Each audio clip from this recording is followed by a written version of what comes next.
Senator Josh Hawley called Black Lives Matter's major corporate sponsors anti-American for their silence on the activist group's month-long boycott against non-black-owned businesses.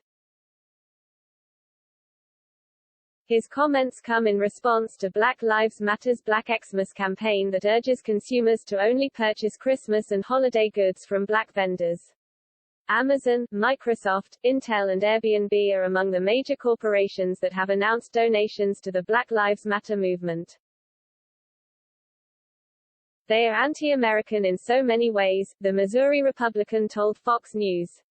They treat American workers terribly, they treat American consumers terribly, they bad-mouth our culture and try to run it down. The Black Lives Matter Global Network Foundation, the movement's national arm, launched a campaign on November 24 to exclusively shop at black-owned businesses through the new year. The campaign seeks to shake off the chains of consumerism and step fully into our own collective power, to build new traditions, and run an offense as well as a defense.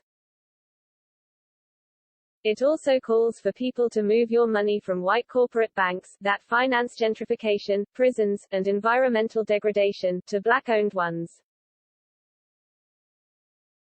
This kind of nonsense is what you've chosen to make yourself a part of, Hawley said of the supporting corporations, calling them increasingly anti-American.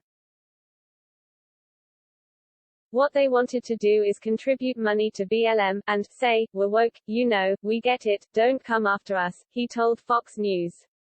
They want to have this credential from this far-left extremist group.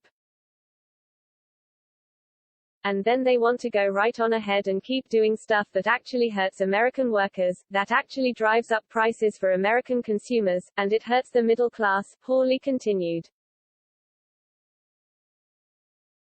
At every turn, white supremacist capitalism is telling us to spend our money on things that we don't need, to reap profits for corporations. The announcement launching the campaign read, "Let's harness our economic power to disrupt white supremacist capitalism and build black community." BLM's statement said, as BLM LA organizer, Jan Williams, reminds us, capitalism doesn't love black people. In fact, white supremacist capitalism invented policing, initially as chattel slavery-era paddy rollers, in order to protect its interests and put targets on the backs of black people. "This is what you get," said Hawley, referring to the corporate sponsors that contributed to Black Lives Matter.